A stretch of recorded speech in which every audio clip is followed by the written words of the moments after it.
ভাবুন তো, ভারতের বুকেই আছে এমন এক দ্বীপ যেখানে আজও আধুনিক সভ্যতার কোনো ছোঁয়া লাগেনি। এখানে কেউ গেলে ফিরতে পারে না। এই দ্বীপে পা দেওয়া মানেই মৃত্যু হতে পারে। আজ আমরা জানবো সেই নর্থ সেন্টিনেল আইল্যান্ডের সম্পর্কে, যার রহস্য এখনো মানুষের কাছে ভারতের নর্থ সেন্টিনেল দ্বীপ পৃথিবীর সবচেয়ে রহস্যময় ও নিষিদ্ধ দ্বীপগুলির মধ্যে একটি অন্যতম, যেখানে আধুনিক সভ্যতার কোনো ছোঁয়া এখনো লাগেনি এবং মানুষের প্রবেশ সম্পূর্ণভাবে নিষিদ্ধ। নর্থ সেন্টিনেল দ্বীপ আন্দামান নিকোবর দ্বীপপুঞ্জের অন্তর্গত। বঙ্গোপসাগরে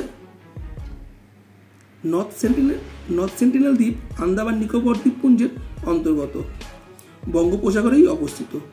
পোর্ট ব্লেয়ার শহর থেকে মাত্র 50 কিলোমিটার দূরে। এই দ্বীপের আয়তন 72 বর্গ কিলোমিটার এবং এটি প্রবাল প্রাচীরে ঘেরা, ফলে বাইরের থেকে পৌঁছানো খুব কষ্টকর। শতাব্দীর পর শতাব্দী ধরে এখানে বাস করছে সেন্টিনেলিজ উপজাতিরা, যারা পৃথিবীর শেষ যোগাযোগ বিচ্ছিন্ন জনগোষ্ঠী একটি। এই দ্বীপের মানুষজন নিজেদের স্বাধীনভাবে এবং বাইরে কোনো সংস্পর্শে না এসে জীবনযাপন করতে পছন্দ করে।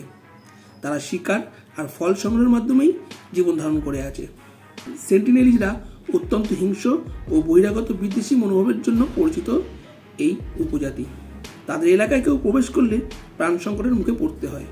ইতিহাসে অনেক গবেষক, মাছ ধরার জেলে, ধর্মপ্রচারক সেখানে প্রবেশের চেষ্টা করে, পরে তারা প্রাণ হারিয়েছিলেন। ভারত সরকার এই দ্বীপে প্রবেশ সম্পূর্ণ নিষিদ্ধ করে রেখেছে। শুধুমাত্র গবেষক ও নেতৃত্ববিদের অনুমতি সাপেক্ষে দূর থেকে পর্যবেক্ষকরা শুধু দেখতে পারে। ভারত সরকার কাগজে কলমে দ্বীপটির মালিক হলেও প্রকৃত নিয়ন্ত্রণ থাকে এখানকার সেন্টিনেলিজ উপজাতিদের হাতে। তারা সম্পূর্ণ স্বাধীন। গবেষকরা মনে করেন পৃথিবীর সবচেয়ে আদিমতম জনগোষ্ঠী এটি, যাদের ভাষা রীতিনীতি পুরোপুরি অজানা।